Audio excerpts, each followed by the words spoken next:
Netflix presenting the book Panchatantra की कहानियाँ written by Vishnu Sharma. इस कहानी का शीर्षक है दो सिर वाला जुलाहा।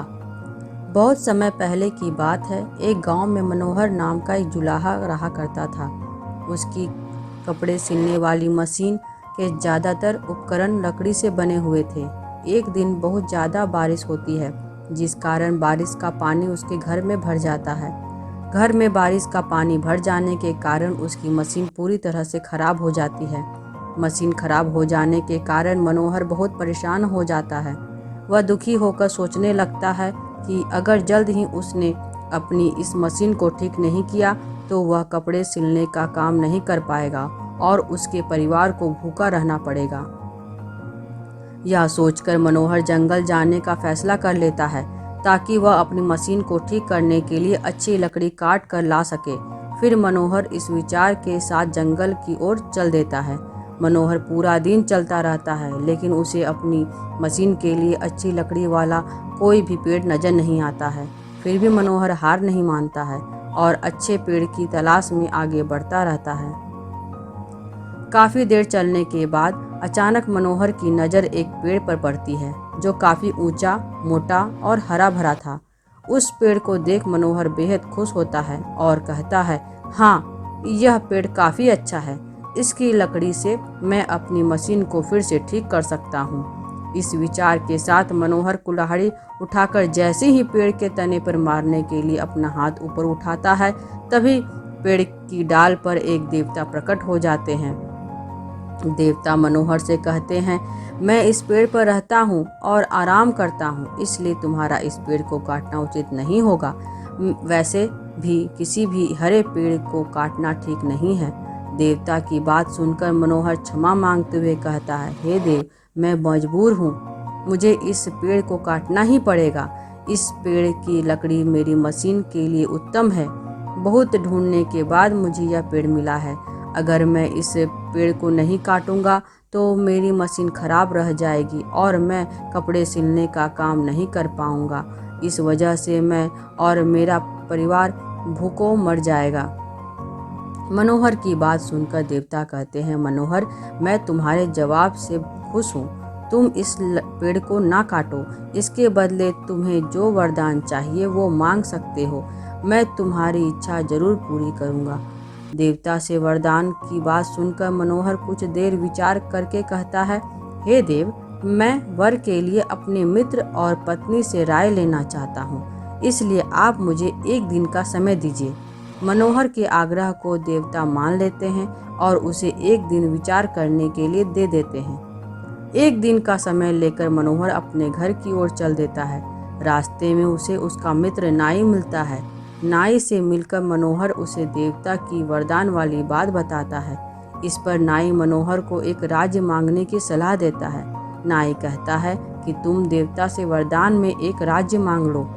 तुम उस राज्य के राजा बन जाना और मैं उस राज्य का मंत्री बन जाऊंगा। फिर हमें कोई कष्ट नहीं होगा और हम आराम से अपनी जिंदगी बिता पाएंगे। नाई मित्र की बात पर मनोहर कहता है, मित्र, तुम बिल्कुल ठीक कह रहे हो। इस बारे में एक बार मैं अपनी पत्नी से पूछ लूं, फिर मैं देवता से वरदान मांग लूंगा।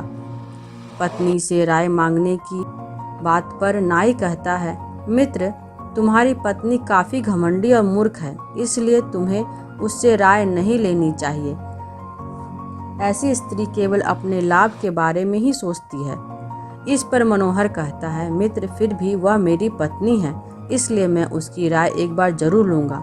इतना कहते हुए मनोहर अपने घर की ओर बढ़ जाता है। घर पहुंचकर मनोहर जंगल में घटी पूरी घटना अपनी पत्नी को बताता है। देवता से वरदान मिलने की बात सुनकर मनोहर की पत्नी कहती है, राज्य मांगकर कोई लाभ नहीं होगा। राजा की कई जिम्मेदारियां होती हैं, वह कभी सुख से अपना जीवन नहीं बिता पाता है। राजा राम और नल भी राज्य होते हुए जिंदगी भर दुख में जिए। आप दो हाथ से इतने अच्छे कपड़े सिलकर ठीक ठाक कमा लेते हैं, ऐसे में अगर आपके 2 सिर और 4 हाथ हो जाएं तो आप 2 गुने कपड़े सिल पाएंगे। इससे कमाई भी दोगुनी हो जाएगी और आपका मान भी समाज में बढ़ेगा। पत्नी की यह बात मनोहर को समझ आ जाती है और वह देवता से वरदान मांगने जंगल की ओर चल देता है। जंगल पहुंचकर वह दोबारा देवता से मिलता है। देवता मनोहर को देखकर कहते हैं कि मनोहर, मांगो, क्या वर मांगना है तुम्हें। मनोहर देवता से कहता है, हे देव, आप मुझे 2 सिर और 4 हाथ दे दीजिए।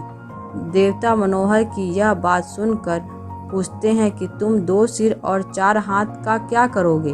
तब मनोहर बताता है कि 2 सिर और 4 हाथ होने पर वह 2 गुना कपड़े सिल पाएगा, जिससे उसकी कमाई पहले से अधिक हो जाएगी। मनोहर की यह बात सुनकर देवता मुस्कुराते हैं और मनोहर को वरदान दे देते हैं। देवता का वरदान पाकर मनोहर को 2 सिर और 4 हाथ हो जाते हैं। वरदान पाकर मनोहर बहुत खुश होता है और अपने घर की ओर चल देता है। मनोहर जैसे ही अपने गांव पहुंचता है तो गांव में खेल रहे बच्चे उसे देखकर डर जाते हैं। वह सब उसे एक राक्षस समझते हैं। तभी कुछ गांव वाले हाथों में हथियार लेकर मनोहर पर हमला कर देते हैं और मनोहर की मौत हो जाती है। जब मनोहर की मौत की खबर मनोहर की पत्नी को होती है तो वह फौरन मनोहर को देखने वहां पहुंच जाती है। मनोहर की लाश देख उसकी पत्नी रोने लगती है और कहती है कि यह सब मेरी गलती है।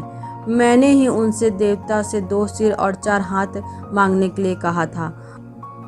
अगर ऐसा ना होता तो आज मनोहर को कोई राक्षस ना समझता और वे जिंदा होते।